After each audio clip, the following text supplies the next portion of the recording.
Oh, okay.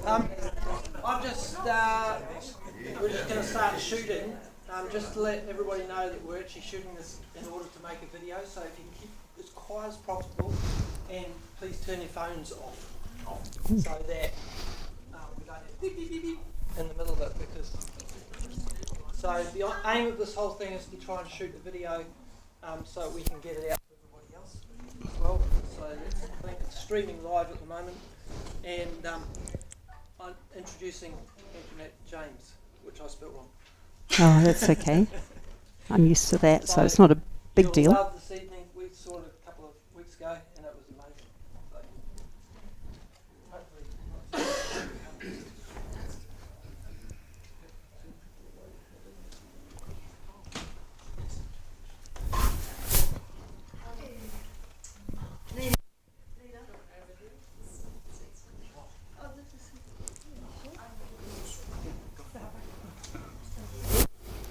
Okay, well, thank you for inviting me, Richard. It's really nice to be here.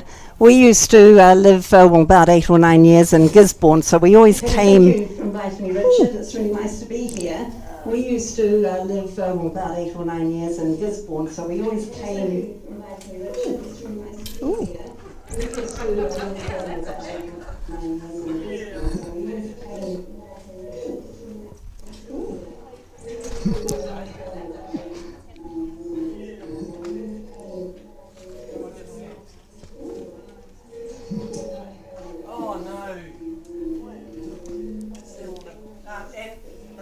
Alison, it's the Bluetooth. Oh no. There's Bluetooth in there, they've got the Bluetooth on.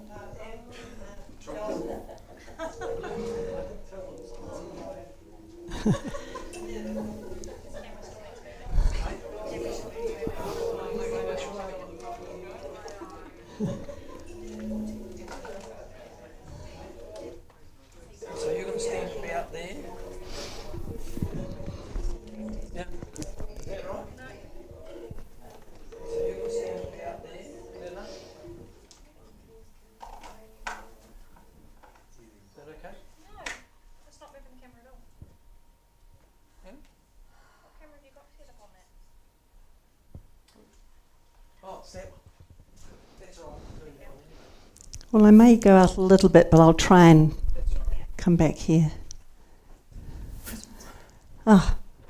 We've had a whole lot of weird, bizarre things happen to us today. So this echo is, what else? Of course it's going to happen. So are we good to go now, Richard? Or just want to pause for a minute? Yeah, I'll just get this right.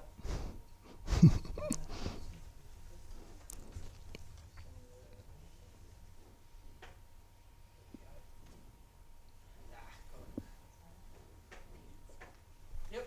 Is that better? Yeah, have we still got you on? 1, 2, 3. Okay. Yeah. So we lived in Gisborne, and we used to go back up to Auckland, where we heralded from, regularly with our children. So we always whizzed through here, but now we're staying the night, so it's quite exciting. I'll actually establish its geographical position in my brain at long last.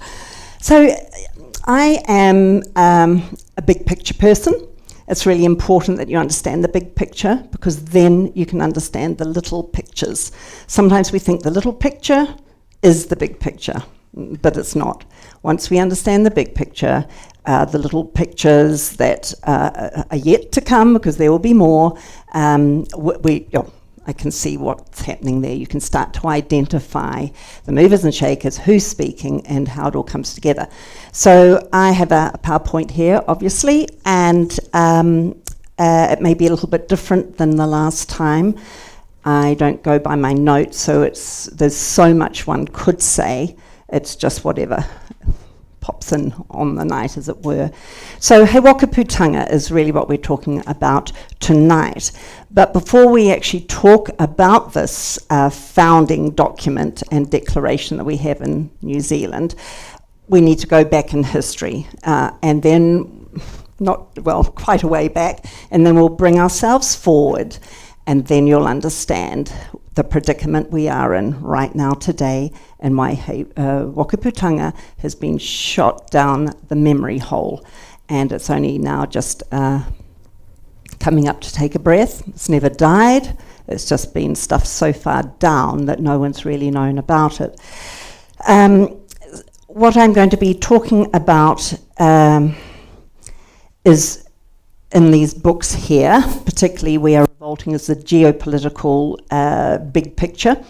Historically, it goes way back to, I'll say for argument's sake, Nimrod, the day of Nimrod. He was a one world tyrant, a one world king. He had a one world religion. And from that one place where all the peoples gathered and grew to quite an enormous city, then they dispersed, as many of you may know, with the mixing of the languages. But today, I'm going to come a little bit further up to about 2000 BC, and we're going to talk about a group of people called the Canaanites. The Canaanites, scripturally or in the Bible, I'm going to reference the Bible quite a bit, and particularly the King James Bible, because the people who see us as useless eaters, that see us as the enemy, they use the King James Bible and they flip it on its head. So God of the Bible that we know is the tyrant, and Lucifer is the enlightened one who came and set Adam and Eve free. Everything's upside down. Everything they do, they reference the Bible or ancient mystery gods and deities, particularly the Greek and the Roman. But usually they're all the same anyway. They've just got, some have got the Greek names, some have got the Roman names. But the Canaanites were a war nation. They were harsh, tyrannical, They didn't mince around. They were known everywhere and fed everywhere. And one of the things they did was to sacrifice their young to their gods. Now, their god is the same god that came out of Nimrod's day, and that is Baal. We also know him as Bel, B-E-L, which will take on a little bit more significance later on in tonight's talk. Marduk. We also know him as Osiris or Horus, part of the Isis, Horus and Set, or Ishtar, Osiris and Horus, their son Horus, that comes from the time of Nimrod, when Nimrod was killed. So it was turned into a kind of a religious thing, a dogma, and it sort of developed in its own right. It became quite significant in Egypt, and then as we go further up into Babylon, it really just took on a life of its own. But here we are at the Canaanites. They sacrificed their babies, and already you probably realize that the same thing is happening today, particularly with abortion and some of the events that we're looking at currently about to be mandated in the next few weeks. Child sacrifice is big. Bloodletting is a big feature of Baal worship or Baal worship. So God said in the scriptures, destroy them, get rid of them. Now, he wasn't saying genocide, and in fact, many of them had escaped out of that Canaan area at the time because there was a catastrophic collapse in civilization that historians are still trying to dig through and work out. But there was famines, earthquakes, societies just collapsed everywhere. That was also the beginning of the end for the Egyptian dynasty, and we had the Sea peoples, again not really sure who they are, although they are in some Egyptian hieroglyphics. And so things were starting to fall apart anyway as the Israelites were coming into that place. As they came in, there was one city or fortress, Canaanite fortress, that was still standing, and that was Jericho.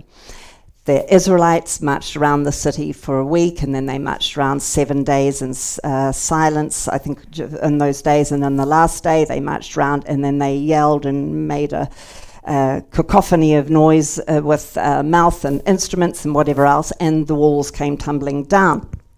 And I've been to Jericho, and this is not a photo I took, but this is what it looks like even today. So many of the people in Jericho were killed, and there were other Canaanite cities that the Israelites destroyed as well. But typically, it's the rats that leave the sinking ship first, and most of the Canaanite nobles had already left the area and moved up to what we know as Tunisia, and they set up the ancient city of Carthage from scratch. By this stage, the Canaanites weren't really known as the Canaanites. They were known as the Phoenicians. This is another pattern you'll notice, and even today, it's rebranding. That way it gets very hard to track yourself back to where is the genesis of this problem. It changes, and the United Nations is, just great for that, just change out all the time, so you really don't know. But they were now the Phoenicians, and that just means wearers of purple. And it'd be a little bit like me saying I'm a New Zealander and I'm a Kiwi. They were Canaanites, they were Phoenicians. They worshipped the same gods, Baal and Bel, and they sacrificed their children as well. This here is Potts. This is a Rockefeller. He is one of our elites, as we know today, the Rockefeller, House of Rockefeller. And this is a Rockefeller archaeological dig, and these urns are full of babies that were sacrificed in Carthage back in the day. If you were really rich, you could swap out for a dog, or a cat. But on the whole, it was your child. So no wonder Rockefeller is holding on to that nice and tightly, because all intents and purposes, they're probably his ancestors. The other thing with the Phoenicians, besides where we get our words from, particularly phone and phonics, and any PH word comes from the Phoenician times. They also had a lot of kind of word trickery going on in the day as well, which is where we get a lot of that, particularly in the Black's Law Dictionary today, where we plebs have got our common dictionaries for us, and the Law Society, the bigwigs, have got their own dictionary with a whole different set of definitions. That basically came out of this time. They were also great on the sea. And you would have seen back a couple of pictures here, all their waterways. The security was really, really tight, and they were into trade. They developed the Admiralty, Maritime Admiralty law, and that is involved in that contract law or corporate law. All that kind of comes under sort of international law, as it were, because they trade with all different countries, and they needed to have one standard so everyone was on the same page when it came to trade. So they were all over the place. And we can see where they've been, because they leave their mark. For example, in Britain, if you go to Cornwall or anywhere over there to the west, you'll see the square Venetian wells. The Angles and the Saxons that became the Anglo-Saxons, they made round wells. The Phoenicians did the square wells. And the Phoenicians were particularly big on trade and sourcing tin. And Britain was known as the Isle, rich in tin. So they had already been up there doing a lot of trade way back in BC. We know they got to America because this was Bale stone was found in the 1960s, 1964 in Hampshire, and it says on it, to Bale on behalf of the Canaanites. This is dedicated. There in the same site where this was found, there's also an altar for sacrifice, and there's a kind of a mini Stonehenge as well, with very interesting lines when you kind of start to draw a straight line across the globe. We know they got to China because archaeologists have found a lot of mummies there and quote unquote looked like they belong in Denmark. They're clearly Caucasian and very fair. We know they got to North America. Same thing there. There's a lot of archaeological diggings, and there's a lot of mysterious things like the ancient wheels that the indigenous Indians don't really know much about, except they belong to the ancient ones, probably the Canaanites. These graves that they found in North America, the mummies are wrapped up in woven cloth, and the North American Indians use skins. So, and again, they tended to be more Caucasian in appearance. So they got everywhere. And it would appear from books like this one, Forbidden History, that they came to New Zealand. Now, we know very little about that. They were here 1,000+ years ago. There is a little settlement at up near in Pukekoi area there that's been cordoned off so no one can go. There have been enormous grave sites found and then just dug back in. The history we get is the history those above want to give us. Queen Victoria's Prime Minister said that this world is for the few and very few, just the few at the very top. And we get all our information, anything we believe, basically, is what they filter through for us. So it's interesting that we're not allowed to know much about the ancient history of New Zealand. And there will be a reason why they've decided that that is not for us. And it won't be one that is going to do us good. We know here in New Zealand, particularly over the last 200 years, there has been a move to divide and conquer. That's one thing that the Canaanites, the Phoenicians were really good at. Here in Carthage, I'll wait a minute. When they're going to migrate again in a minute, I'll talk about that then.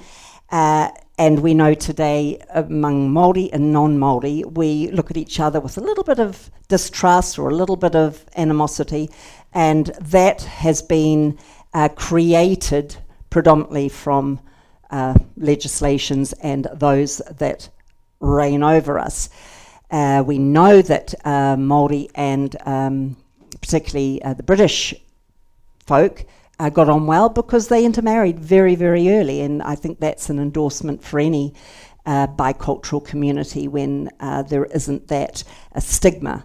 So we were a fledgling nation that had a lot of peace and prosperity about it, but the Canaanites and those that have come from the Canaanites, that's something that they cannot abide. So Carthage, in the end, Hannibal was part of the Carthage, and it's that famous ride across the Alps with his elephants, because the Canaanites, the Phoenicians, historically warred with pagan Rome, and we see later on with papal Rome.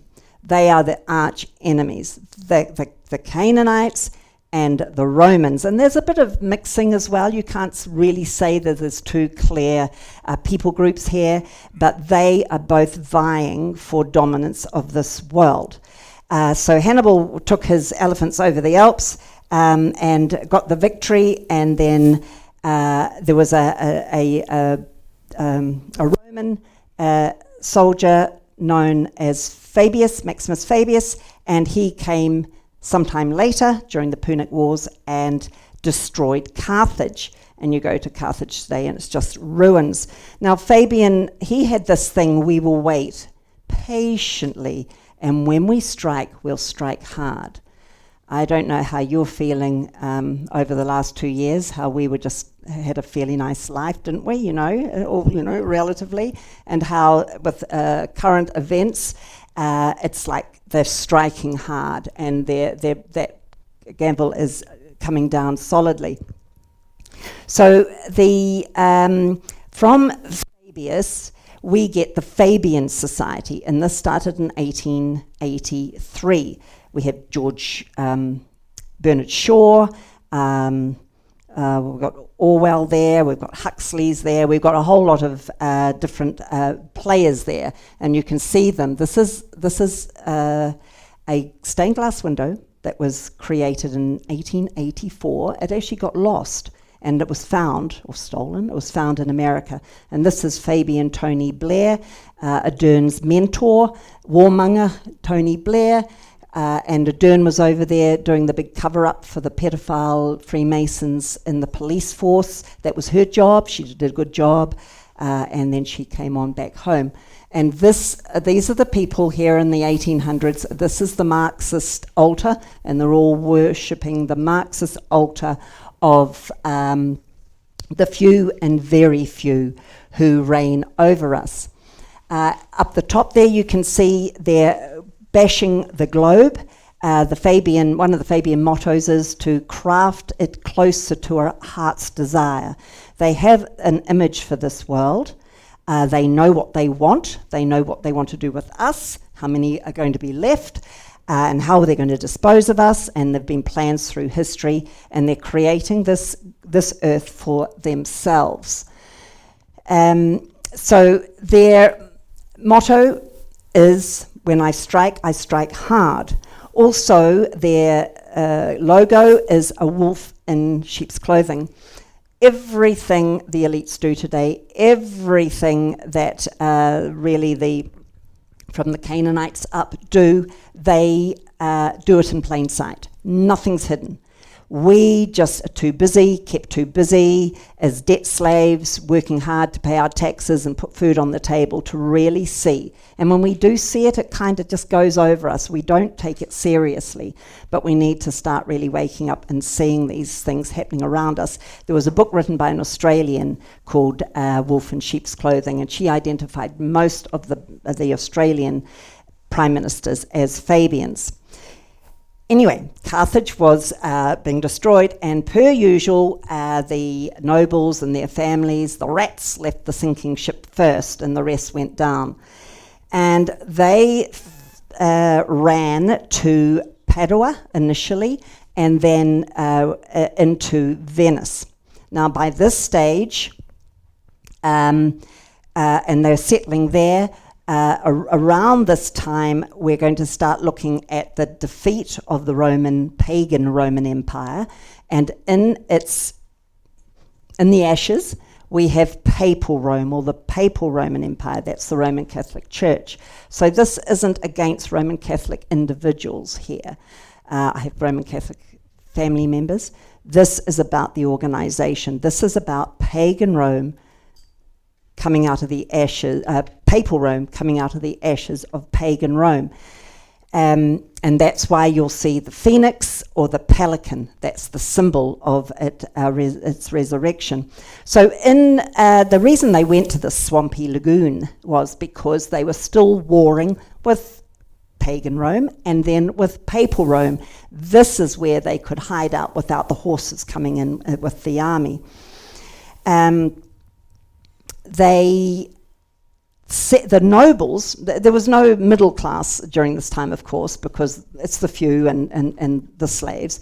The nobles all sent their children to Padua University, up a little bit further, just there in Italy.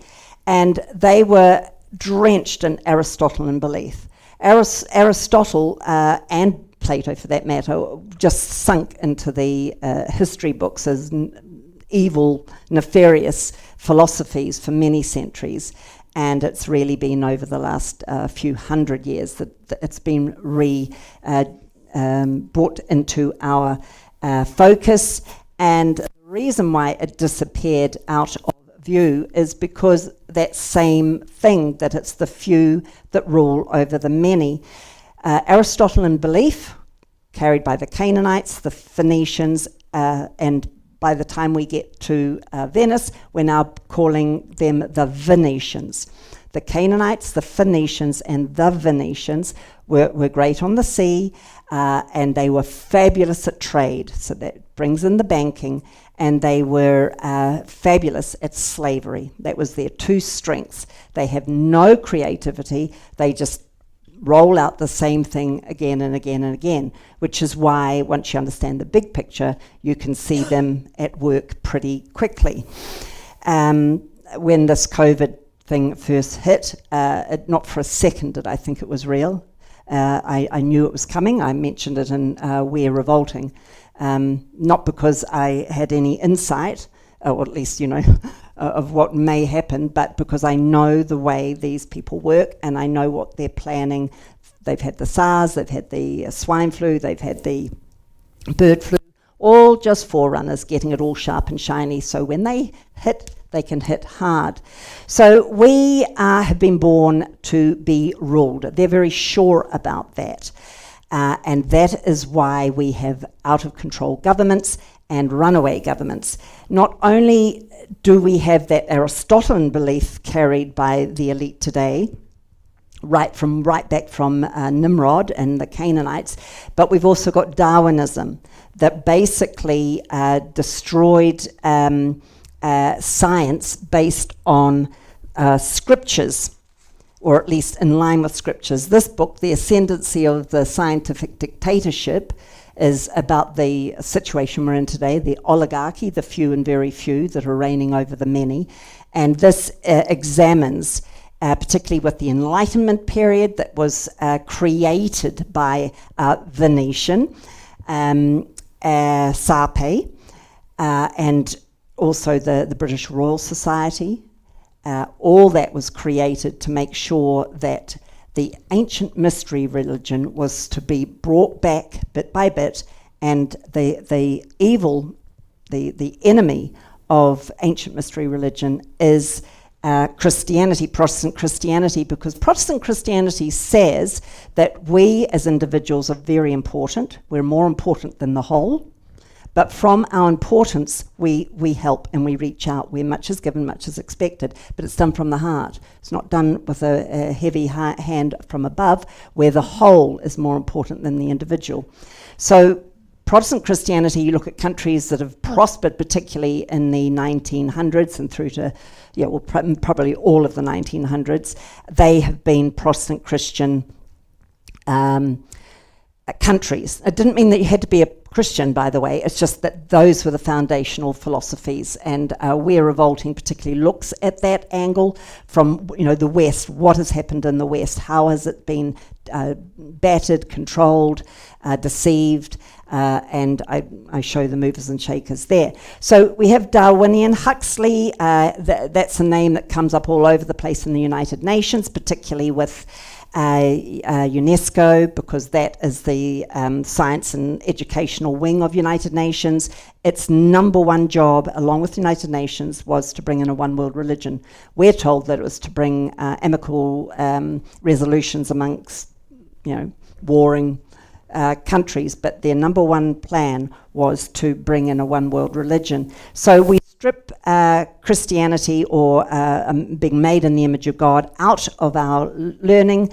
We strip that we have inalienable rights as an individual under God, and we put in a government, all been slowly happening over the centuries. As I say, the Venetians, their enemy was Papal Rome.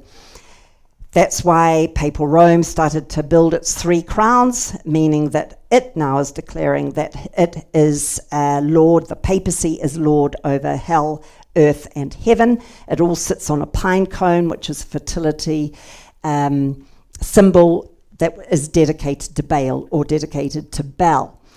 Venice has St. Mark's, the Vatican has St. Peter's. Venice has the winged lion, that they stole from Rome, actually, but the Vatican has the dragon or the snake. So they're always warring against each other. So we look at the 100 Years' War, the War of the Roses, all the wars that we've known historically have been, 30-Year War, have been predominantly between Venice and the Vatican. Who is going to win? There's different worldviews when you study wars and you study history, and they camouflage themselves. They always have, they always will. So it's not often easy to see the facts in these wars, particularly when beginning of the 1900s, when the House of Rockefeller took over all publishing, all educational material, and started editing encyclopedias and books in any classical book you get after the 1940s, whether it be a Austen or a Mark Twain, Charles Dickens, they've all been edited. They are no longer the original script, just in little ways, all been edited because they have an agenda. They've got to shape our minds, craft the earth in the way that they want it to go. So there they are in Venice, the Venetians, but Spain is starting to rise in prominence, and Spain, or at least the Spanish, the Habsburg kings and their governing forces believed with all their breath that God was Spanish. It was interchangeable. So to be Catholic was to be Spanish was to be Catholic, and they got preeminence on the sea. So that stole Venice's trade, and it stole the slave trade. But it's all right because the Vatican picked up on that as well. Vatican being pagan Rome in disguise. That's why when you go to many cathedrals today, you'll see perhaps someone that is David. But when you look closely, he's got goat's hooves. And we know, well, David didn't have goat hooves, but Pan did. The god Pan had goat's hooves. So Papal Rome just gave Jupiter, I think he became Paul, Pan became David, Isis became the Virgin Mary, and I go into that quite a bit in We're Revolting just to make sure people are understanding what's happening. So the poor old Venetians had to move on again, and basically in about the 1700s, they packed up all their family and they headed to another kind of lagoon, and that was in the Netherlands. And there we have Deutsche Bank. That's they're all about trade, and they started Deutsche Bank. Deutsche Bank is a very nefarious bank, and it is the funder of what we know as common purpose, which Julia Middleton out of the UK has been the face for, really. and it is now all over the world, including New Zealand. If you go onto LinkedIn, often it says we want common purpose trained individuals. And if you think our police are acting beyond their authority, that's one of the common purpose books, acting beyond your authority. It's because most of them have been through a common purpose course. You are selected. You can't just choose to. They've got to get the right kind of mind. If you're too something that they feel they can't shape, they won't take you. It's by invitation only. And they are. The last protest I went to, they grabbed me, a policeman lunged through the crowd and grabbed me by the throat it was unneeded. Strange, but the police were more militarized than we would be used to, particularly with their oath to protect the people and to keep the peace. Okay, so here we are now in the 1500s. We've got King Henry on the throne. He's got that, his brother's wife, actually, isn't it, Mary? And she won't give him a male heir, so he's got to think about how to get rid of her. And rather than asking the ministers, we're still in the Dark Ages here, by the way, we've got the papacy as the tyranny of the day, but rather than ask any of the ecclesiasticals, he decided to send out a request to the universities. How do I get rid of this woman? There was a Venetian, Giorgio, and Contarini was a friend of his, and he got into the palace and he created how Henry VIII could pull away, annul that marriage, and in the end pull away from the Catholic Church of Rome, because Venetians needed to split the papal Rome and to try and get something themselves. So that was their agenda in that, although Henry VIII did not realize. It didn't go totally according to their plan, but it did divide Britain away from papal Europe. So they were there. Later on in history, the Venetians became the Venetian Party, or we know them commonly as the Whig Party. And they are significant moving up through history as well. It was the Venetian Party that started the East India Trading Company that destroyed China and took opium into a beautiful country and destroyed the social fabric of that country, and also destroyed India. It was Elizabeth II that actually charted this. She probably didn't really know what was happening. She wouldn't have really understood that the Venetians were in total control, thank you very much. And away they went, just destroying everything they could destroy. So we're coming to the end of the Dark Ages, but it didn't just end naturally. It was fought for, and it was spearheaded by a German chap called Martin Luther. And he decided that the papacy wasn't the single source of truth, that their narrative didn't have to be believed, that their narrative had nothing to do, particularly because they were saying they were Christian, but their narrative had nothing to do with the scriptures whatsoever.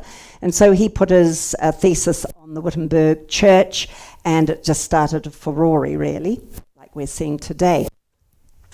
So we, the people, got in behind him and started to move the whole tyranny out of the way. It was so bad that no one was allowed bows and arrows, because you disarm your population. Then they didn't have guns, so no bows and arrows for the commoners in case they took out the Pope riding on his horse or one of the Pope's guards. So it was at this stage, and we're going to come back to him in a little bit later on, because it's something significant that really won the day. Yes, we the people and the millions were behind him, and he was certainly the brave soul that decided to stand up. He wasn't the first. 100 years prior, I think it was Huss, had already stood up and got burnt for his troubles, but Martin Luther was prepared to go the same way. So at the time that Martin Luther actually won the day, with a little bit more help, which I'll tell you about, the Venetians decided this was their moment to get into the papacy, into the Vatican, and be part of their infiltration to take over the Vatican. So they, during the Council of Trent, when they were deciding what they were going to do with these Protestants that wouldn't come under their control and thought that they could negotiate with God on their own, the Venetians, Contarini, said, hey, I'm going to set up a order, and we're going to call them well, they're going to be the Jesuits, but they're going to be Society of Jesus, because you always sneak it in. It's always got to look humanitarian. Oh, yes, we need to inject our babies because, it's good for them. It's always a humanitarian reason. And so he got another Venetian, this chap here. His name is Ignatius of Loyola. He was a Spanish, actually, but he was a military man, got wounded. He had a very dark, sinister time in a cave where he had a lot of visions of this beautiful snake that would talk to him. And he was the first superior general of the Jesuits. And then you can see IHS there again. That cross is there. Cross is actually a satanic Luciferian symbol, by the way. That's why Jesus was hung on it. And IHS, we're told, means in his service. It means Isis, Horus, and Set. And that is the ancient mystery religion. That is Baal, that is Baal, Osiris, and Ishtar, and their boy Horus. We'll talk about them a little bit later on. So the Vatican thought, great, so the Jesuits are really a military wing of the Vatican from that point on, and Napoleon will tell you that, and so will many other people in history, which I also have in We're Revolting, very clear that this Jesuit faction of the Vatican were far removed from Christianity and religion as at all possible. It was the Jesuits that started up the sugar plantations and slavery, because the Canaanites, the Venetians, the Romans, one of their big areas of making money is slavery. At this time too, in the 1600s, 1700s, in South America, we have the reductions, the Jesuit reductions. The Jesuits became crazy rich, and the Indians were put into reductions, like, human settlements, the United Nations calls it today, just big super cities, really. There were 50-something of them there. They were looked after. You got your medicine. You were fed and clothed. Oh, and we gave you sports, and we entertained you so you didn't know you were slaves. And they made beautiful violins and all sorts of beautiful crafting work, clocks, and the Jesuits really became very rich, so rich that the papacy realized if they didn't do something, the papacy was going to be at risk of being taken down. And that's when the Jesuit reductions were finished in Paraguay and Brazil and areas like that. Very hard to find very much about it now because of our edited history. But everything they do is to enslave the people. They are born to rule. We are born to be ruled. And their number one symbol to make sure that we all understand, at least subliminally, is that they have an obelisk. And part of the word obelisk is bell, B-E-L, which is what I was saying before, Baal. This is Baal. And really what it is the generative principle of Osiris, because when he was killed, Ishtar found all his body pieces and put it all together except for this. So she made a stone one, because Nimrod, and this is really, Osiris is Nimrod, and Nimrod's wife, when she realized that Nimrod was dead, and then oh whoopsie, I'm pregnant, but not to Nimrod, how am I going to handle this? She decided that Nimrod came back, and that she was actually had Nimrod's baby. And that's where we get Horus, and where we get our word horizon. Horus has risen each day. That's all part of that ancient mystery religion. So the obelisk is a really, really important part of the fertility symbol and the symbol of total power. You are controlled. You are dominated. So the biggest one, the tallest one in the world, is in St. Peter's in Vatican City there, and this actually came from Egypt. Many of the ones around the world are from ancient Egypt. There's more outside of Egypt now than there is, and then there's modern day ones. The Vatican, the papacy, you had to be Roman Catholic during the Dark Ages or you were dead. The auto de fe was going all the time. People were being burnt all the time. It was a very fearful time to be around. If you want to have a grueling read, read Fox's Book of Martyrs, and that will really put you in the picture there. It was a pretty ugly time, and certainly a time that they're wanting to take us back to now, if they can. I don't believe they will, but they're sure trying. So we have Cleopatra's Needle in England on the embankment there, just outside the City of London. The City of London, well, let me step back. England was hijacked by the Jesuits during the Glorious Revolution when William of Orange, although he was supposed to be a Protestant, he was backed by the Jesuits and he was put in there. And that opened the entrance for the Jesuits to take control of England. 1666, during the Great Fires of London, that was supposed to have been a baker on Baker Street that accidentally light that fire. It wasn't, and in fact it was a Roman Catholic that stepped up to take the blame, and he was hanged, although he wasn't even in London at the time. But the point of clearing London was to get us into the point where we were now lost at sea with the Siskiyou Trust, where you had 7 years to say, hey, I'm alive. The problem being the people were never told, so they didn't say, hey, I'm alive. And in the meantime, there's a square mile within Greater London that is not owned by Britain. That is owned by the Vatican. And if the Queen wants to go in there, she must be invited. And when she gets there, she bows to a higher power, and that is the superior general of the Jesuits, known as the Black Pope. The first person that the White Pope goes to see when he's inaugurated is the Black Pope. He gets all his instructions from the Black Pope. The White Pope is just for us. Oh, sugar wouldn't melt in his mouth.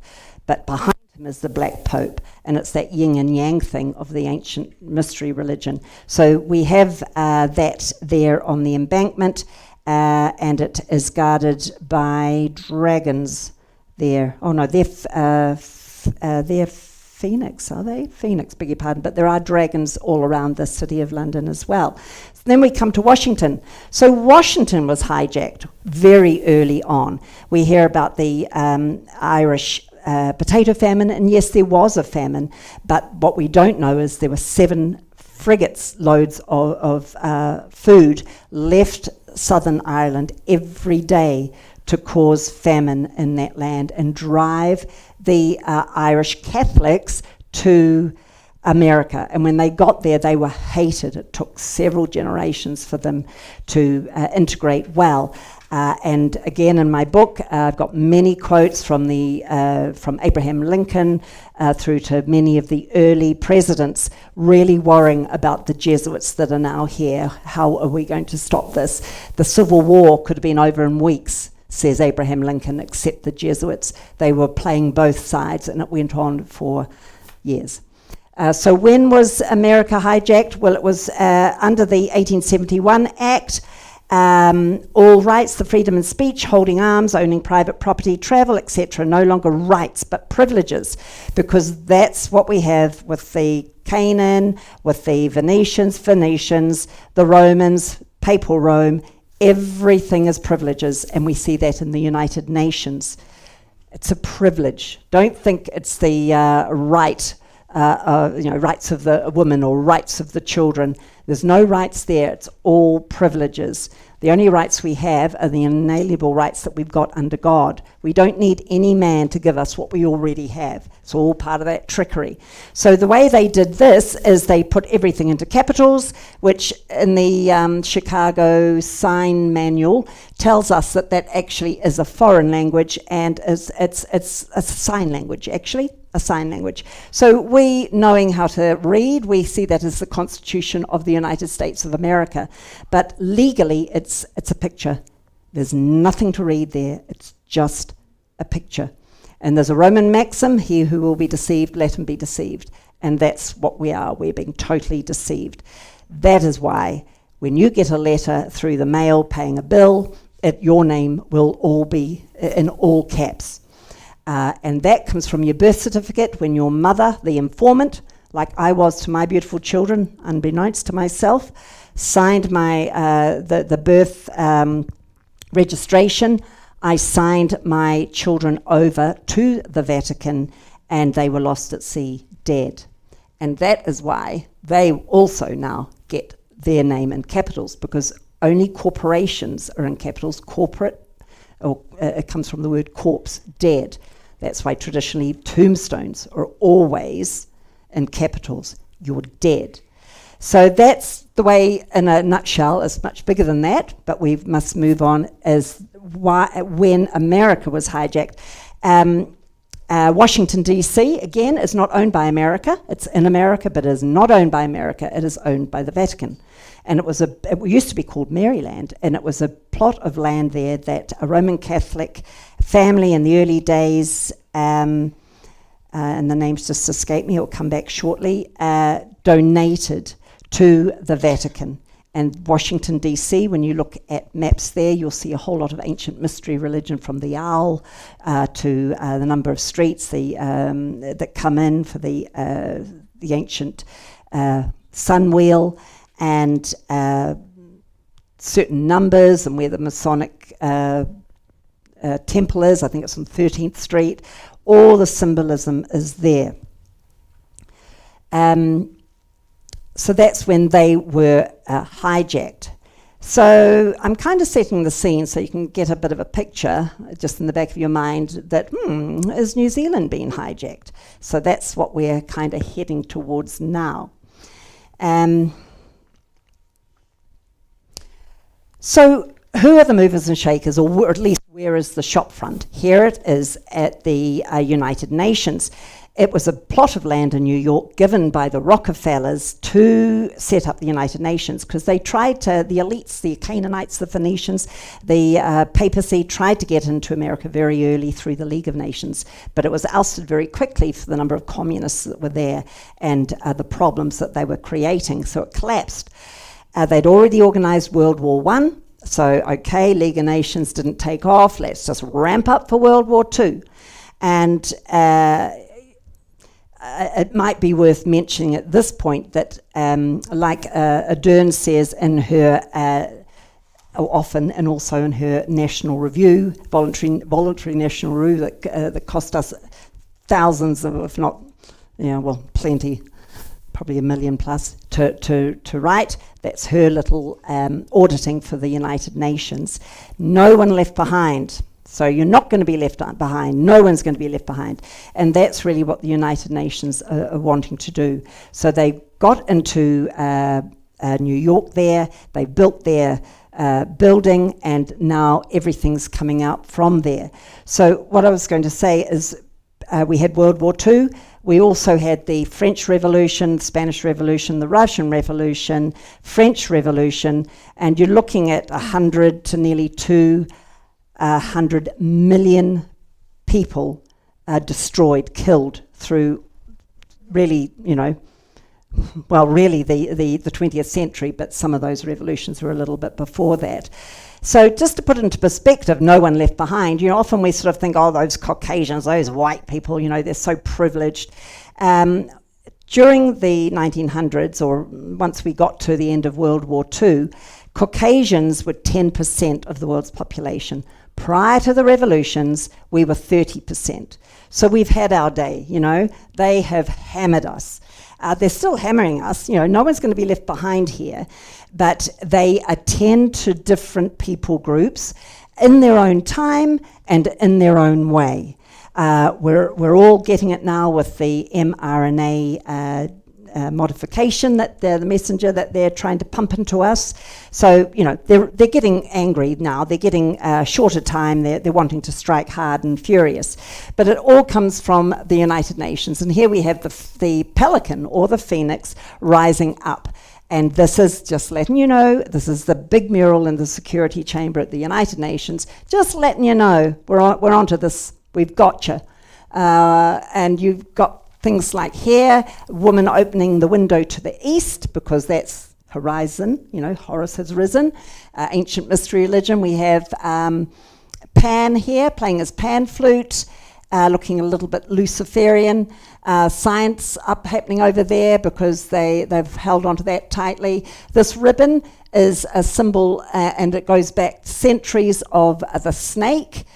And up the very top, which you can't really see, is a Luciferian. Oh, between those last two kind of trees there, you can just see what looks like a bit of a skirt and maybe, you know, women's legs, and then onto you can see a bit of a legs. That's a Luciferian fellow, a scaly fellow dancing with a very skimpily clad woman, because with ancient mystery religion, it's all has sexual connotations, very much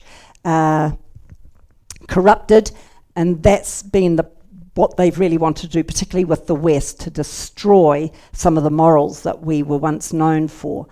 And so the other thing with the United Nations is that it hates nationalism. And under the shadow, Agenda 21 in New Zealand and in We're Revolting, I've got quite a few quotes of them determined to destroy nationalism. It's one of the reasons why they don't want you keeping your babies at home. You get them into childcare. Got to destroy, divide and conquer, put mum over here at work and dad over here, put the children into different classes here and our babies over there. So we come together at home, we may have the same surname, we eat together, we shelter together, but that's about all. That family isn't there. And they know if they can destroy the family, they've destroyed the community. Destroy the community, they've destroyed the nation. And that's what John Key's flag referendum of 2015 was all about. It was a people's referendum. And we're talking here, getting ready to look at Wakaputanga in a bit more fully. And that was really, one of the aims of that was to make sure that Wakaputanga was buried forever, because it was the people's referendum. And if the people had voted yes, that would have been the end of it. But thankfully, we didn't. And so it did not win the day. And it was hobbled with quite a few issues as well. That was very interesting. And I might say during that referendum, the Wakaputanga flag was presented. Ardern was actually on that board of working out what the flag is going to be. Always got to have the next Prime Minister there, school her up. But that particular session was closed down abruptly. The media were told to go straight away, and the whole thing was airbrushed from the process. Someone put this together just to get a little bit of a feel for that red peak flag that suddenly appeared when that ISIS-type flag that John Key's favourite was put to one side. Here is a Phoenician priestess, and you can see the swastika there. It's an ancient mystery religion. It goes right back when Nazi Germany, Hitler said that Himmler was his Ignatius Loyola, and he was taking Germany back to the ancient mystery religion. And it's not hard to find all the evidence for that still today. But they're trying to get us back to that moment in history. And that's what Ardern's voluntary national review is all about. It is a auditing to the movers and shakers of the United Nations, letting them know how close we are to Agenda 2030 living. Agenda 2030, they're running behind actually. Originally it was Agenda 21. They were hoping to have us back to the Dark Ages by the turn of the century. Didn't quite work. They were behind time there. So they brought out Agenda 2030, which is the same thing, by the way. It's not anything different. It's just got a little bit more ideas of how to move forward, particularly the Sustainable Development Goals. This is also another book that Ardern's government put out in 2018, The Start of a Conversation on the Value of New Zealand's Human Capital. You're owned. You haven't got a life of your own. You're just capital. And they will decide what they do with you. And one I haven't brought today is their Waikato initiative, which basically is to drive everyone out of the Waikato. That's going to be the first spot. So keep your eye on that. Everything's to drive us out of the Waikato. I live in the Waikato. Also part of Divide and Conquer is He Purpur, that conveniently came up when He Wakaputanga was starting to become a little bit more in mainstream conversations. He Purpur means the breaking waters. That is no surprise to me, because we're looking at the law of the sea. The law of the sea, S-E-A, the law of the sea, S-E-E. They're changeable. It's all that word trickery. The papacy, the Pope, is called the Holy See. So international law is basically canon law. And when Martin Luther won the day, he actually threw the canon law into the fire. He was so angry that such nefarious laws had come into being and causing problems for the people. So we have today, a good sound set of socialists. And that's one thing with the elites is, and they did the same in pagan Rome. They would conquer a town or a city or a nation, and they'd say, "Oh, just life as it goes, guys. Just carry on." And they just snuggle up underneath, no creativity, and they would just like a veil, just come under whatever that nation had. A little bit of tweaking, but basically they did the same, and that's. Papal Rome too just snuggles under Christianity, but the ancient mystery religion is still there in their rhetoric. It's not hard to find. So what is all this about? What is this hurry to trade out our flag, to sell us off to United Nations, that when in 2030 you will own nothing and you will be happy? What is happening? And the race is on to make sure that they win before He Wakaputanga gains enough traction to squeeze them out of town. So now we're just going to spend a little bit of time looking at He Wakaputanga. This is the flag, the United Tribes flag, that declares the jurisdiction of a sovereign and independent nation of New Zealand. The declaration was He Wakaputanga Declaration, and it has always just been there. It was here. This is a native rugby team that went on a world tour in 1888, 1889 to Australia, England, Canada, and you can see the He Wakaputanga flag there. You'll notice that's got a 5-pointed star. There were variations that came out after the 8-pointed star, but they're just variations on the solid United Tribal flag. The Boer War, and the very end of the 1800s, the troops, they got their medal with Victoria on one side and the United Tribes flag on the other side, He Wakaputanga flag on the other side. So they fought under our sovereign flag of our country. We come to World War II, and we've got the 28th Maori Battalion. 28 because the Declaration of Independence and Sovereignty, He Wakaputanga, was signed on the 28th of October 1835. So even in World War II, it had a lot of authority and prestige. And today we see it at many of the protests around the country. I don't watch mainstream media, but if I do see something on the internet, very few flags, He Wakaputanga flags, although in reality there are many in the marches. So it's interesting the narrative that mainstream media are still putting out there. So how did it all come about? In the beginning of the 1800s, Maori were trading in big ships, the same as many of the other countries were trading. The problem with the Maori trading ships was that they didn't have a flag. They had a flax stained or dyed flax around their mast, because that's the way Maori did things. But when it went into British ports, it wasn't recognised because, there's no flag. They couldn't get over that little problem. So their boats were being impounded. Honiheka went to see King George, here he is, King George IV, to organise how they might get round this. And it was clearly decided that they needed a trading flag.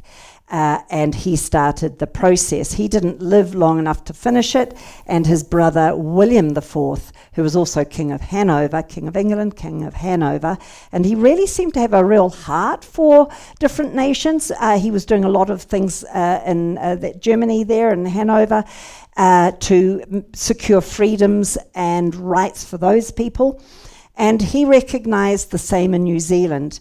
He would have well known that they were under the Jesuit power because his father, George III, was there during the American War of Independence. King George III was well into slavery because he was controlled by the Jesuits that are into slavery.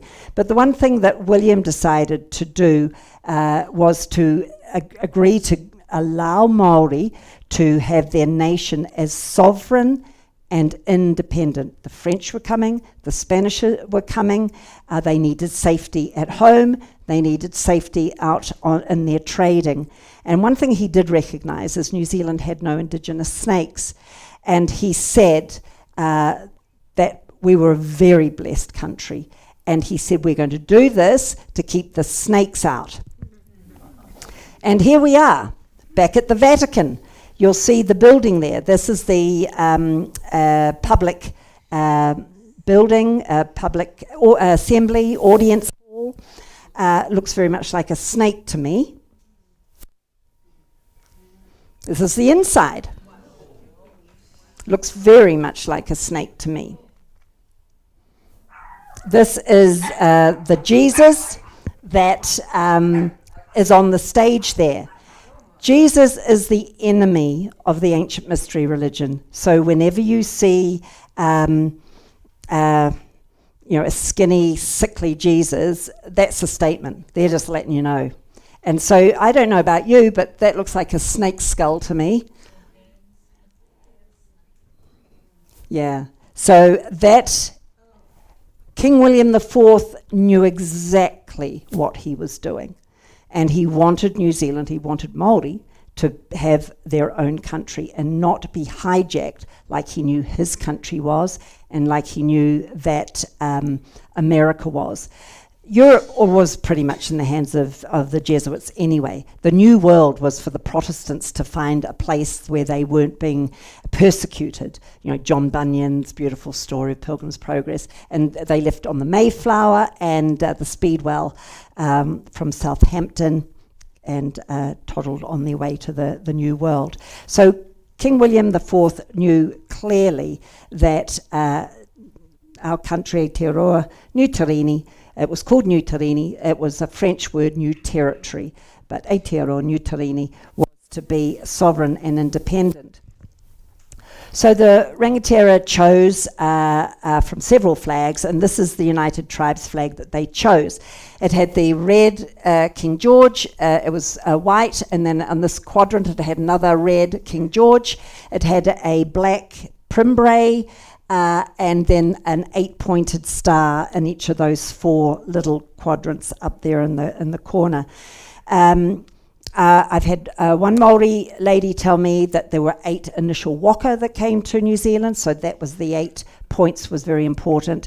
Another Maori lady said that had to do with sovereignty and mana, so that is another reason why there was an 8-pointed star. As I say, from 18, it was flown on ships in 1834, and it was we had the declaration in 1835, and from 1835 through to about 1840 there were different variations on that. Now even before this declaration was proclaimed, it was proclaimed at Waitangi, Ngāpuhi, and some of the tribes up there signed. They invited all the tribes to join. They embraced non-Māori as part of the whānau, adopting them in, and that the land would be a land of peace. And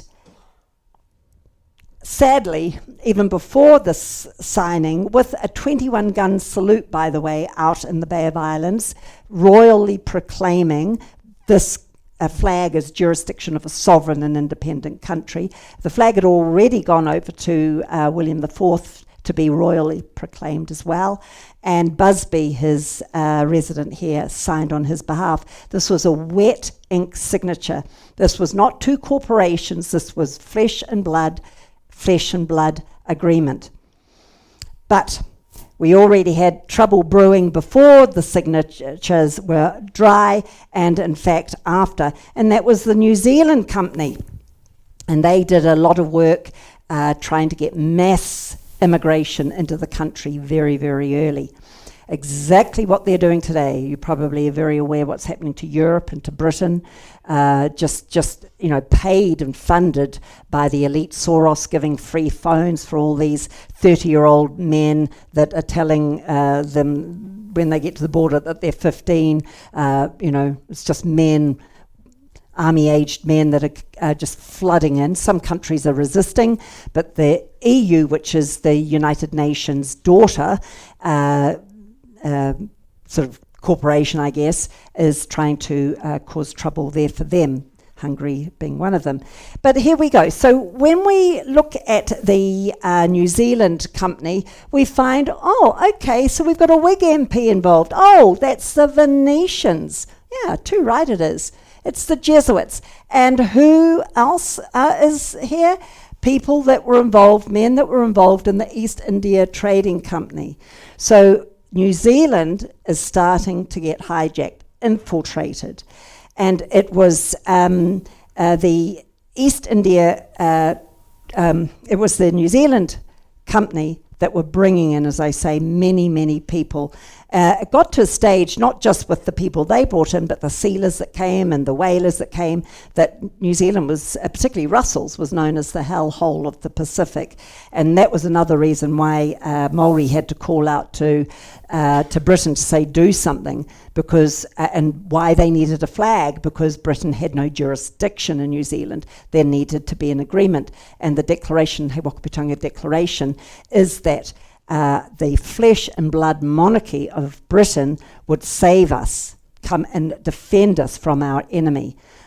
We have an enemy on our shore right now, and we should expect the monarchy of Britain to come and save us. But that's a different story as well, as we know. We're no longer in a democracy here in New Zealand. We're already in a dictatorship.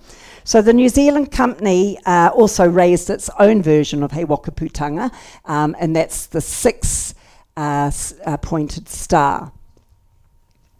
And they designed that and put that together on their voyage to New Zealand.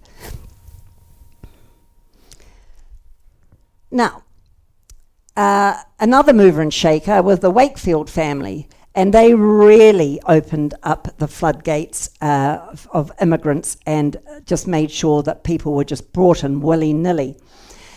He also, along with the with the New Zealand company, fomented most of the land wars, Maori land wars. And this is in Wishart, The Great Divide. And he goes into that quite significantly. He's a researcher, a journalist, and he goes to primary source. It's not just hearsay. And we can identify the Wakefields and the New Zealand company for causing a lot of that early strife to really start polarizing a peaceful nation at that stage. Around that stage as well, back here, the East India Company, it suddenly just disappeared in 1858. So just keep that in your mind, because we'll come back to that in a minute as well. So here we are. This is the Shaw-Saville line.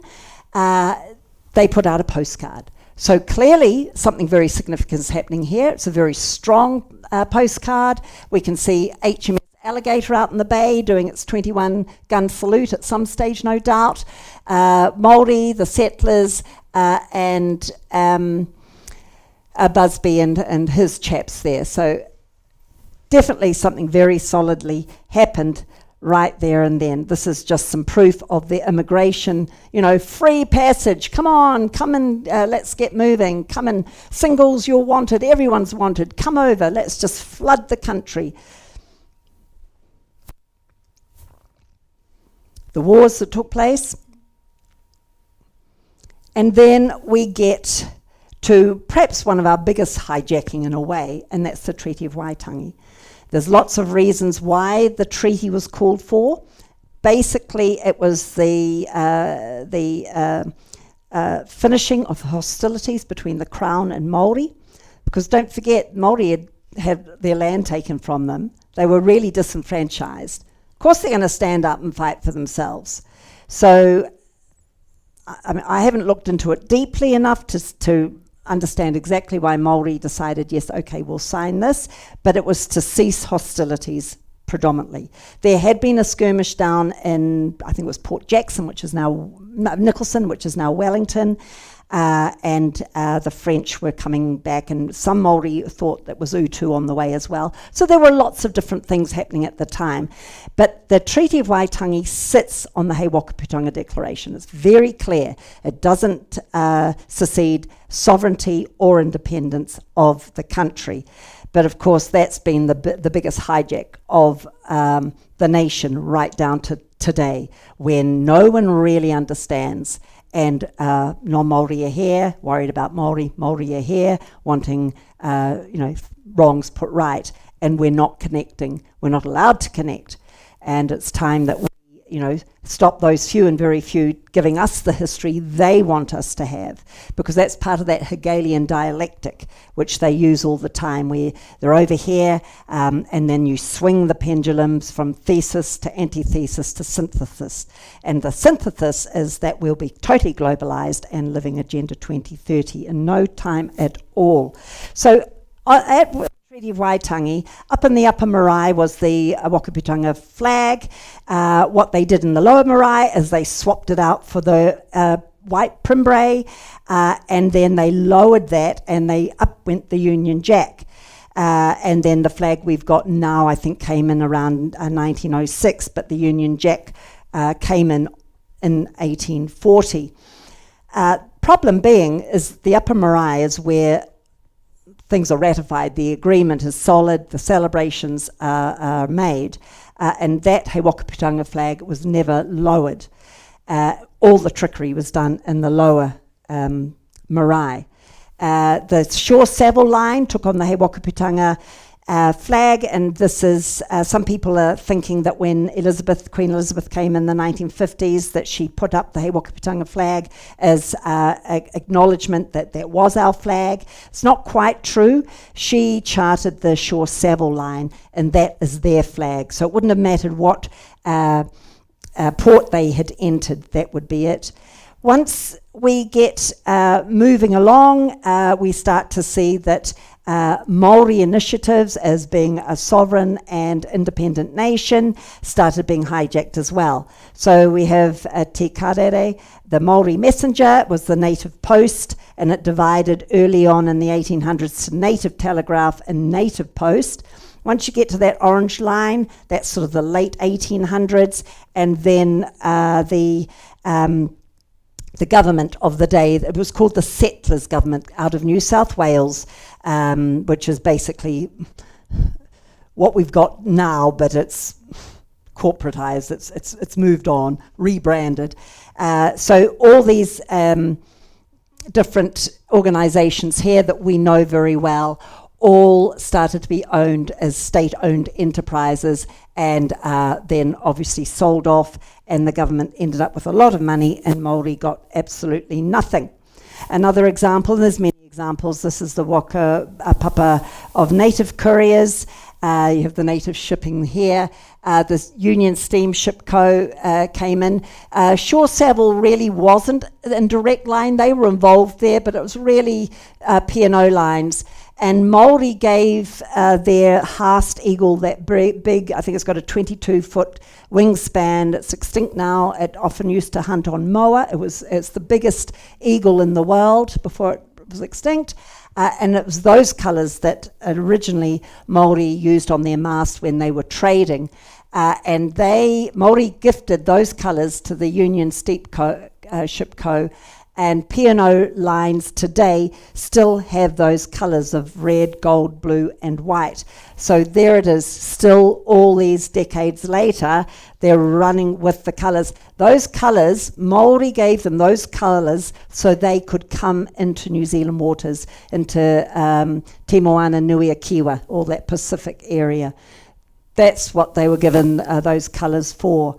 You'd never know that today. So here is the bird, just to give you a bit of a feel, what that bird looked like. It was an enormous bird. There are skeletal remains. So here we go. What do we have here? You're owned. You are controlled. That was there in Cornwall. Logan Campbell put that up. It has a watermark, not a real one, engraved one right round the edge, just to remind us we're lost at sea, we're dead, we're corporations, because our government today is a corporation. It can only contract with corporations, so we have to die, be a corporation. That went up on One Tree Hill as a memorial to Maori. They were never expecting Maori to survive. I've got the evidence for that. It's shocking. They'd already decided this ethnicity was on the way out. Yeah. Now that's not we the people, and this is the problem. They hide under we the people, you non-Māori, because we take the flak often. They have the agendas, they have the plans, and they just give the narrative that suits, and they hide under the shadows. But we need to know that, because we need to push back against it and put it back at the people's feet where it belongs. And what do we have up at the Waitangi? Oh, hello, another obelisk. Owned, controlled. In 1986, under the Labour government, but actually under Palmer, there was a coup in the night. And what they did is they gave the flesh and blood Majesty, Queen Elizabeth, the flick. She was pushed sideways, and they created their own jurisdiction. And it's Her Majesty the Queen and Right of New Zealand. It's not a person. It's just a title. It's got the Queen there, Her Majesty. So over our heads, it all seems fine to us. Nothing to see here, people. This is another Ian Wishart article, just the headlines there, and basically what it did was meant that we no longer had the Queen that we could call upon. We no longer had the flesh and blood monarchy to call upon as a sovereign and independent nation. It also harks back to a 1958 legislation.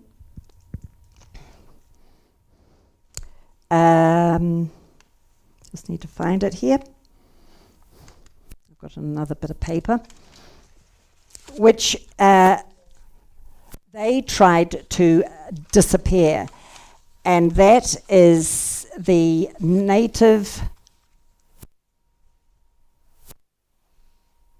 beg your pardon, it's the Constitutional Act of 1852. So we don't think we have a constitution, but we have a Constitutional Act of 1852. Section 71, I'll read you that in a minute, but just remember that. The New Zealand Company just disappeared in 1858 when the Native Districts Regulation Act came into play. And then there was also the Constitutional Act of 1852. So we'll get back to that in a minute. Bottom line for right now is the Queen has gone. We are stranded. We are in no man's land. We don't seem to have He Wakaputanga to stand on, our lawful de jure parliamentary system with our lawful de jure flag.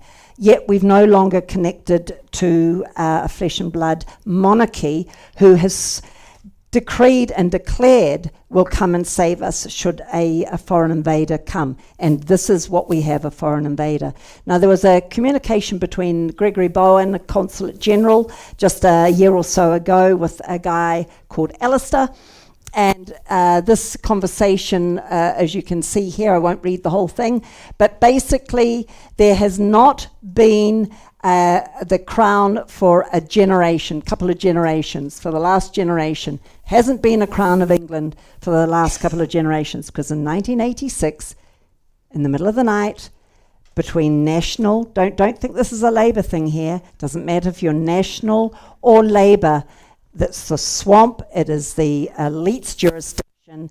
They will take us to the gulag via fascism, or they'll take us to the gulag via socialism. They don't care. Part of that Hegelian, let them have Labour for a while, let them have national for a while, then we will get our synthesis, which is globalized. All right, so let's remind ourselves of some of the documentation. Back at William IV, he had what's known as Halsbury's law books, and he had his parliament write this here on 12.1. New Zealand Parliament cannot derogate from the sovereign supremacy of England, and England cannot derogate from the sovereign supremacy of the Maori nation assembled in Parliament at Waitangi. So it means that England cannot steal our sovereignty, and we cannot take British sovereignty. We are our own people. Now that is in the law book. End of story. And once put into force, it cannot be repealed. So the bottom line here is, hey, Wakaputanga is still here, alive. It just needs to be actioned. It cannot be repealed by any later parliament. Its provisions can merely be brought forward into current legislation because a later parliament cannot derogate from its forefathers' legislation. So, He Wakaputanga is solid. Now, this is the Native Districts Regulation Act number 4. And this is really quite interesting for non-Māori, because this helps us together as a nation come together and fight together. And this is half castes and other persons of mixed race living in members of any native tribe, and all Aboriginal natives of any of the islands of the Pacific Ocean shall for the purpose of this act be deemed to be persons of native race.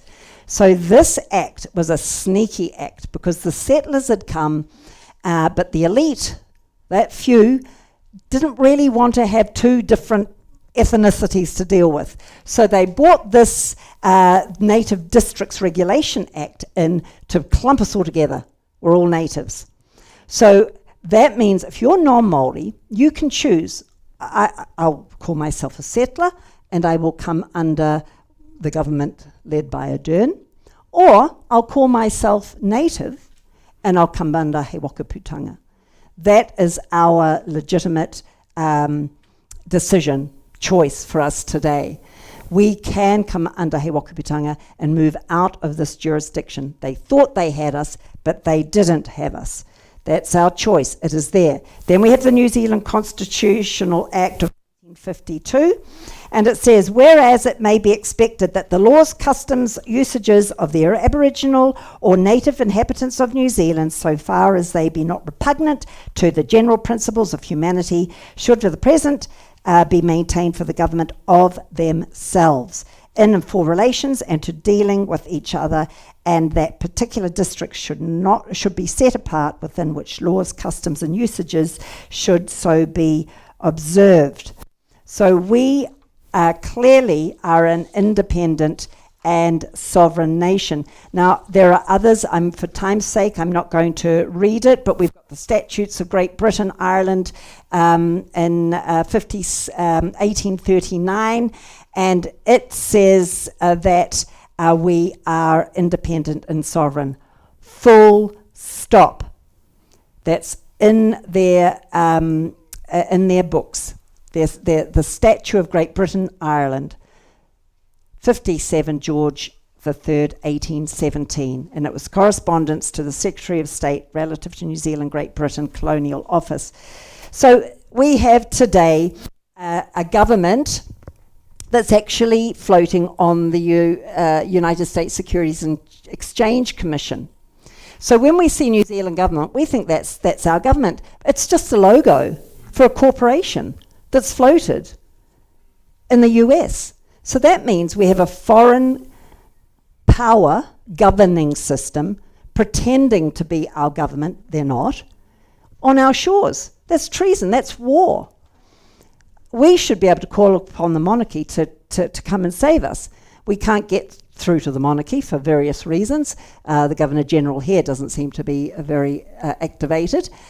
So the other problem too here is that it's a corporation, and there is a Clearfield doctrine that basically says, what the Clearfield doctrine is saying is that when a private commercial paper is used by corporate government, then government loses its sovereignty status and becomes no different than a mere private corporation. And specifically for today with the jab, specific performance based upon its corporation statutes or corporation rules, then the government, like any private corporation, must be the holder in due course of a contract or other commercial agreement between it and the one upon it demands for specific performance are made. So we need to have a contract if she wants us to have anything in our arm.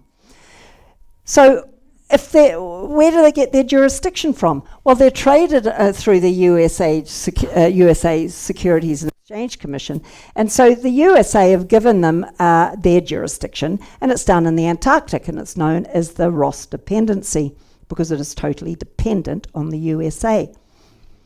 The Queen, or the head, the monarchy, is the Queen down there, and this Dame Cindy Kero is the Governor General. So I say collect them all up, get them into some snow gear, and pop them down there. They can go home. They can go home. Yeah. So we have a dilemma. It's all trickery. This is exactly the same going back to ancient times. They just snuggle in and no one needs to see them. So it begs the question, are we part of the British Commonwealth? Have we got the Magna Carta in any form that we can really stand upon? I sent my oath into the Barons at the beginning of the year, saying that I stood with them with the Magna Carta. They're no longer taking people's oaths now, but I'm just wondering, well, was it worth even doing, quite frankly, because we were never a British colony. We were never part of the Commonwealth.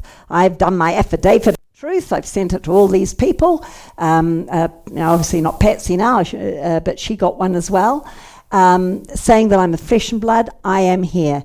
I am not a corporation. I am no longer dead. I'm no longer lost at sea. I'm a flesh and blood person. I carry that with me. Now, have I tried to get through borders? Didn't know a country was divided into small countries. No, I haven't, because I don't think it will really work. We're not living in a dictatorship, in a democracy now. There is no rule of law. It's what the captain says. This is international law, admiralty law. What the captain says goes, and a captain can change out. I've also got my C card from the Maori Security Rangers. Had that all year as well. The problem with that is I have a diplomatic sea pass. They are Te Moana Nui a Kiwa, so they embrace the whole Pacific rather than just New Zealand. That's why they have an embassy here. So in some ways it's not really helping me as a national of this country. So then we come to where I'm putting my lot in these days, and that is with the Wakamininga Maori government of Aotearoa New Tireni. And it works like this. Under He Wakaputanga jurisdiction, the Wakamininga Maori government that does not lord us over us, it is over here a true administrative body. It does the roads, it does health, making sure that the hospitals are running, things that I, as an independent person, do not want to do, things that the little hapu that I belong to doesn't really want to facilitate. They do all that, and they cannot work without hapu community, Māori, non-Māori, making the decisions. That's where traditional Māori and tikanga is. It is in the hapu, not iwi. That's been corporatised so they can deal with our corporate government. But the Wakamininga Māori government, I am on a couple of committees there. I don't get paid. Most of us are all voluntary because we're so convinced that we need to step out of the swamp jurisdiction into a free jurisdiction of He Wakaputanga. So it's the Aotearoa New Tarini. You can go into the He Wakamininga Māori government and you enrol with them as a national of Aotearoa New Tarini, and completely different jurisdiction.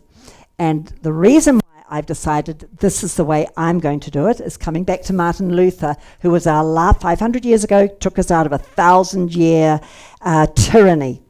And here he is, standing before the, this is the king, and also the papacy are all here. And he had we the people behind him. They were out in the streets waiting. This is when he had to recant or die. The scaffolds were already built. It was good to go. Now, he said to the king, and he said to the papal bishops, etc., I will not recant. That means I have a relationship with God, relationship with Jesus. I do not need the Pope. I do not agree that he is the only narrative. I do not believe he is the only source of truth. I do not believe church tradition stands over the Bible. So he stood. Now, he would have gone down for sure, except for one thing. There was a national body there to help him, a bit like the He Wakaputanga or the Wakamininga Māori government, and that is these princes here. They were princes in different regions of Germany. They were the heads of those regions. And these guys, they all stood up with him and said, yeah, we're going down with Martin Luther. And that finished the lot. If Martin Luther had done it on his own, he had millions behind him. But where do you go with that? You need something that's sort of a more national, bigger body that can hold on to the structure so the country doesn't fall apart. And for me, that's what the Wakamininga Māori government will do, because if we oust this swamp jurisdiction that we've got dictating to us now, everything's going to collapse, and we don't want that. So what we're doing is we've already got a health council that's going really well. The Ministry of Health, Ardern's Ministry of Health, are eyeballing us. One of the documents that I didn't mention in 1986 when they did the coup, there was a Maori chap who had been in Britain, sorry I haven't got his name, a lawyer there. He was in the House of Lords, and he was able to spin things around and try and mend it. I don't know why it couldn't just be reversed, but somehow it couldn't be, and that's when we got the Whenua Act. Some of you may be familiar with that. I'm not particularly familiar with it, but that went some way of returning Aotearoa New Tarini to being a sovereign and independent nation.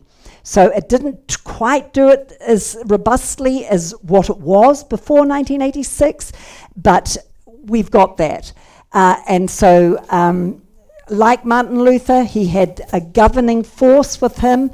I think, for me as an individual, and me in the hapu I'm in, made of Māori and non-Māori, just a group of us that have chosen to stand and be the resistance, I guess. In our locale, we want to make sure we're looking after each other. No one's falling through the cracks. If someone needs food, if someone needs a bit of money in these uncertain times, we are there for each other. So 20 or 30 of us, and it's growing, by the way. And these are people that are saying, yep, I'm going to enroll in Aotearoa New Tarini. It is a numbers game, because this is a tyranny. They're not going to step down. They've spent many hundreds of years getting us to this point.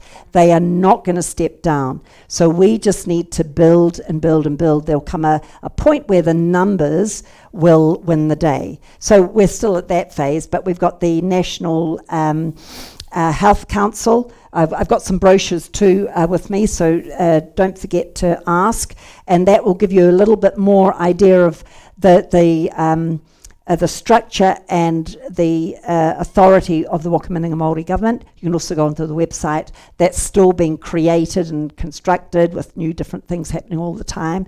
So keep an eye on that. Our health also with the Wakamininga Maori government, the opposition to the World Health Organization that's pushing this pandemic on us is the International Health Alliance, is it, Reese? Yep. They want to come, they're in negotiations right now with the Wakamininga Māori government saying, how can we come under you? We need your protection. Problem being is they're not here. We've got to work out what that might look for them, because they're all over the country, all over the world, in Europe and all over the place. So we think there's probably a way. We're just going to work through what that might look like, because they're an enormous body of medical people that are standing against this narrative. We're about to start our education council. That's looking really exciting, and I'm going to be on that, so I'm quite keen. So my husband Reese, with about 12 or 13 other people. And there are other councils being raised as well. We've got a lot of police that have lost their jobs due to the mandate. They're very keen to come on board and be police under Aotearoa New Tarini. We have to be a little bit careful there's not a face-off, because once the swamp sees, we've got military, we've got police, we've got to be very careful. They'll bring the CCP in or the United Nations people in. You can see it. So we just need to be careful the way we're doing it. But the biggest thing we need is we the people, numbers building up behind them, like Martin Luther and his people built up behind the princes. So you'll read in the pamphlet, it still goes to the rangatira at Waitangi, so the Wakamininga Māori government, they're not governing on their own and can go rogue on us. They are facilitating what we, the people, wanted in our communities. We can decide what that might look like for our health. Our Wakamininga Health Council is big time into traditional Māori health, naturopath, homeopathy, and the good pharmaceuticals. There are some good pharmaceuticals, so it's just a matter of working through all that. It's a great time to be alive, and it's very exciting. We have a lot of fabulous people. We're just trying to work out what our monetary system will be, because when you've got a fiat system, how do you build something on nothing? I don't know. There's lots of things. Yeah. Yeah. Well, there's lots of hapus just like the one I'm involved in now. That dollar sign, we're taking that away. Yes, we've got to pay our bills, but we're just, saying okay. And we're part of a time bank. So if I'm a plumber, I can put into the time bank for people, and other people, and then I get other people. It's sort of that. You share your skills, your talents, your information. So that's very exciting as well. So there's lots of, and remember, we weren't pushed out. We didn't choose to come out, beg your pardon. We were pushed out. Ardern made it very clear we were going to be a two-tier society. We're here because we've been pushed out. She wants us to get to the point where we don't survive, but we will survive. And we're just growing all over the country. So what we're doing under He Wakaputanga is standing in our inalienable rights. Because if we don't, the final variant will be communism, a new form. It'll look very much like China. They're already trying to get the credits in now.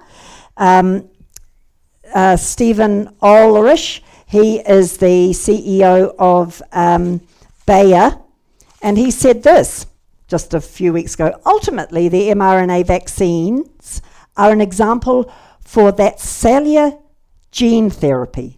I always like to say, if we had surveyed 2 years ago in the public, would you be willing to take a gene or cell therapy and inject it into your body?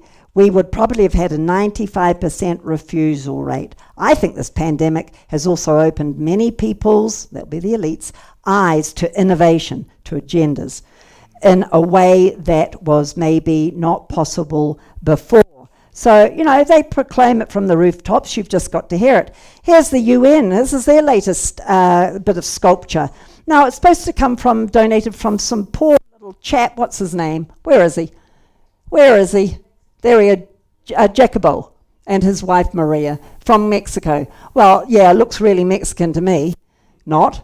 And this is really, it looks very much like the Venetians / Romans, where you've got the lion with the wings. It's supposed to be a jaguar. Jaguars are not, no, it's supposed to be a jaguar. Jaguars are more sleek than that. It certainly doesn't look inviting. And it's been coined by Christians as the beast. And when you look at, again, King James Bible, the beast talks about the power of nations, and the wing talks about the swiftness and the speed of power that will come down like a hammer. So again, they're just announcing it. Don't tell me that little Jacobo down there twiddling with his little wood creations, which is what he was doing, was able to do that. It's a in your face, we've got you. We have here in New Zealand the reimagining regulation for the age of AI. New Zealand is a guinea pig, the pilot project. We're the guinea pig nation. So this is coming thick and fast. If we, on the way here, the number of signs say no to 3 waters, I wouldn't even waste my breath. It's going to happen. We have a government that don't care one iota what we say. They don't need to, because they're not our government. They will do what they are wanting to do. The only way that we can make a stand is actually step out of their jurisdiction and into Aotearoa New Zealand, because they are scared spitless. They really are. They're really worried, and they're starting to look at legislation to push back as well. But we're lawful. We've got to remember that. We don't need to be scared. We're a lawful jurisdiction. And as I think you've appreciated from tonight's talk, we are in a spiritual battle. This is a battle of ancient mystery religion, Luciferian, Phoenicians, oligarchical elites. You can just have a look at what Venice looked like back in the day to know the tyranny that is going to come. I'm just about done, people. Thank you for being patient. This is something that I kind of tweaked from one that I saw, a caution that I saw on the Magna Carta, but I carry one of those with me most times, and in case I get stopped, and then I can pull it out, and I'd just like to read this to you, because we need to caution them. They might think they've got the legal upper hand, but we have the lawful upper hand, and they will come before what we're going to be coining as the people's, not the court, the People's Council or something. It will be a law and order division of Aotearoa New Zealand, and everyone, doctors, school teachers, headmasters, anyone, the politicians that have been part of this murder, because it's part of the United Nations Agenda 21 depopulation program, will come before the People's Commission, God, at that time. And they will be put in their orange boiler suits when they go down to the Ross dependency, or over to China, because remember that the debt to China, that's not ours, that's the corporation's debt.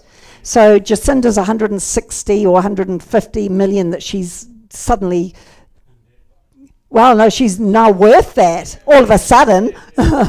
Well, she can give that to Winnie the Pooh over there in China, and she can spend the rest of her life paying off the debt. So when you become a national of Aotearoa New Zealand, you just go onto the Wakamininga Māori website, enrolments are there, you enrol that, and there you should. We're really working hard to get the website secure. It is secure, because because we've got people's data on there, but we're still doing a lot of background stuff. So sometimes the computer's down, or sometimes there's a few little hiccups. So people have got to be a little bit patient for us at the moment, because we didn't realize when we set up, well, not that I set it up, but set up the website, that it didn't have the capacity for the numbers of people that are enrolling. So we're still doing a little bit of work behind the scenes. So sometimes you might go on, or when you enroll, you don't get that automatic letter back saying we've got you. But we've had enrolment officers, and they've been taking people in the oath, or a pledge really it is, like any national would do. I became a citizen of Britain about 10 years ago. My mum's British. And I went down to the consulate in Wellington, and I did a pledge just to be a good citizen. Some Christians aren't sure whether that puts it above their oath to God or their love for God. It does not. This is just a basic pledge that any nation would have, bringing people into it. So there's nothing to worry about there. I'm a Christian by my faith, and I had no problems with it, because I just knew this fits under, and the whole point of tikanga is, and Wakaputanga is sovereignty. So in this jurisdiction, I'm going to be in one of those detention centres. I had my daughter ask me a few weeks ago, well, what's going to happen to you, Mum? I said, well, I'm going to be in a re-education camp soon. And if I don't take the mRNA, I will, be told it's that or lethal injection, what you choose. I mean, that's the bottom line, down the line. The camps are being built now. I believe there's one just being built just outside of Auckland. There are many being built in Britain at the moment, and there's an enormous one just in the southern border of outside Melbourne. So they're coming up now, ready to pop us into. So now is the moment. We have a window of opportunity now to enrol. And there's a book that was written, 3.5% of the population get off their rear end and get out on the streets and do something, you've won the day. And it seems to me that protesting, although it's looking pretty good right now, but I've been protesting for 2 years and it's got less and less. I'm not sure if it's the Kiwi way, but I'm thinking this might be. You can enroll in your PJs, yeah.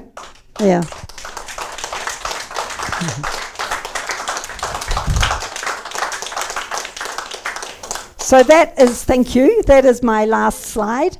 How are we going, Richard? Do we want, perhaps if there's supper, and I'm happy to answer any questions as well. Badra's here. She's also on one of the committees for the Wakamininga Maori government that I am on, and she would be another great person to talk to. One comment. My nephew is pretty IT savvy, and he enrolled, and he said he had a very challenging time to enroll, and when they called him about it, they actually said to him, well, they were surprised they weren't getting more people, and he said, well, it's very difficult to get to the situation. Enrolling, it was the confirmation, Yeah. the second step. Yeah, I think, was it a wee while ago that he enrolled? We just recently did the Oh, okay. and the confirmation. Oh. And that's the bit we found was quite challenging. So, He writes IT programs, so it's not... Okay. So what you're saying by challenging is once he did his pledge to the enrolment officer, he would have got another letter or an email, and he didn't? Is that what you're saying? He didn't? Because we have had problems there, haven't we, Badra? Because what that next email will be is gives you your link to order your card. I think it's $50 for the card plus whatever it is for registered post. And I'm not sure that is flowing well at the moment. So our first IT person that we had, he was great, but not really good enough. And so we've got another person that is, world class really. And what's happening sadly at the moment is when he's tweaking this bit, then this bit collapses. So they're trying to. So there's a lot of techie stuff happening in the background. And I mean, we're all just thinking, oh please, what's happening? Can't do anything about it. It's just, it's just bad timing really. And like I'm not a New Zealand citizen, but I still Yes, if you're a resident, you can, yes. And if you're German residents in New Zealand from Germany, they are not able to be dual citizens, otherwise they lose their German citizenship. And there are pathways to deal with that as well, so it doesn't become a problem. But on the whole, it should be all right. Can I ask, so there are some people saying it's a good idea to stand outside the Governor General's Yeah, yeah. What's your thoughts on that? Well, I just think it's a waste of time. See, they don't need to listen to us.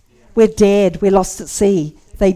We just don't know it. They're a corporation. When we vote, we don't vote for a prime minister. We vote for a CEO of a corporation. When we enroll, we become employees. The boss doesn't need to hear from us. And that's our problem. There's nothing, this is it. There's nothing else. Yeah. So do we need to cancel enrollment vote? Well, I'm not there yet, although we've got Luxon, haven't we? So some people think, oh, it's going to be an early election because her numbers, popularity is plummeting at long last. No, I don't know what we should do. Do we register and then put a no confidence vote on the form? What is it, 100 no confidence? But then how do you know that they'll count that properly? Because we had the Dominion system last time. I was a candidate for NZPP because they were the only party that identified the United Nations as the shop front for all this tyranny. So I just thought, well, I'm not political at all. But anyway, we did it. And we know we got more numbers than what we got on the night. We know we did. And I ran for Topol. And on the night, the numbers were and then suddenly we dropped to 2 point something. And people were saying, what happened to Topol? You know, you were up there 9 point something and then poof. The same system as the USA under a different sort of name we had here in this country. We will never get a fair election again. We just won't. If we, in fact, go to another election, they are doubling down. Doubling down. Mm. So Monica from the Security Division, Yep. she says that the He Wakaputanga comes with instructions, spiritual instructions. Do you know anything about that? Nope. What, the declaration? Only the declaration. There's no other piece of paper that comes with that. I know the Maori security rangers do not like the Wakamininga Maori government. Wakamininga Maori government have reached out to them to make an alliance. And that's what the Health Council, they don't come under the Wakamininga Maori government because it's not a government to come under. They make an alliance with the security rangers, although Monica's pulled out of that now, so I don't know if she and Peter have drifted apart with their collaborating in there, so I'm not quite sure what the story is there now. But they're not at all keen. But I haven't really had the time to, I think there's some YouTubes, I just haven't looked at them. So there is no spiritual aspect that I know of. It's just a declaration. We've got tikanga, which is a spiritual part of Māoridom, and I think as Māori we need to understand it's there, but the whole point of He Wakaputanga is individual sovereignty, and if I don't want to step into tikanga, that spiritual side of Māoridom, I don't have to. But we are New Zealand, you know. If that's the basis for the Maori nation, we've got to realise that. This is New Zealand, this is a Maori nation. And as when you step in sovereign underneath this, do you step in that sovereignty as a living woman? Yes, yes. So you're not under the government, you're a national of New Tarini. We are not changing out a lot of words. Common law has been weaponised, and it doesn't do well when it's weaponised. And I know people that are 20, 30 years, and they still aren't to the bottom of common law. Some people love going into court and fighting under common law. I've got more things to do with my time, quite frankly. I don't want my life to be a fight. Common law is the law of the land of Britain. He Wakaputanga, or Customary Law, rather, which is what He Wakaputanga acknowledges, is the law of the land of New Zealand. So that's just the way it goes. I think you'll find that a lot of it, well, both of it really sits on the law of God, really, except customary law or the law of the land takes on nuances of the people in that land. So, of course, it's going to be a little bit different. Where we've got He Wakaputanga and Britain have got the Magna Carta. And I think William IV said this, or Busby, one of them, said this is New Zealand's Magna Carta. I think it's better, much better, because the Magna Carta did go a long way for the people to gain their freedoms, but probably not far enough. Where He Wakaputanga is our declaration, it is there. It's not something we've had to claw back. I mean, we are in a way now, but the declaration's there, unlike the Magna Carta, which, you know, they had to pull out the king screaming and spitting all the way, King John, or whatever his name was, and get him to sign that out there in that paddock under the noble's watch, 1215.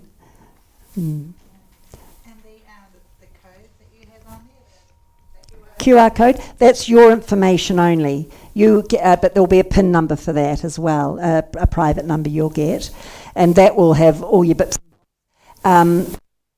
It's ideally this could be a passport, but you'd have to decide what country you're going to what they would want. But that could also be your driver's license. It'll have all your details in there. so Yeah. why are you going down the avenue of having a QR code? Because that's the way of the future, really. And in He Wakaputanga, we're not a corporation. We're using the words we want to use, birthday. We're using those words because there's no trickery in it. We're in a jurisdiction that doesn't need to weaponize words. We're not in this jurisdiction where we would be fearful and having to think about, you know, what does that mean in contract law? What does that mean in Black's Law Dictionary or international law or canon law or whatever else? They're all the same, really. Just different nuances. So when you say there's a PIN number to that, does that mean that somebody scans that you have to release them? How does that work, Badra? No one can just scan and get your information, that I know. Yeah, so that would be just for official. You know, if you had to, say for example, the police got you. Now, how would that work? See, that you wouldn't let them in there. I'm not quite sure how that works. It is I think it's just your database, your information. Yeah, but if the police took you into custody, you could give them your ID card that you're a national of New Tirini and tell them that they will need to contact the Law and Order Council of New Tirini, that you do not stand under their jurisdiction. Yeah. So basically we have to get a passport no matter which side we choose? Yes, because it will depend what country you're going to. They may not say that they're going to accept that at this stage. Because with He Wakaputanga is we've got to build those numbers again. We've got to get big enough that people will take us seriously. We've got all the law on our side. We've got the royal proclaimed document that went to over 50 countries back in 1835.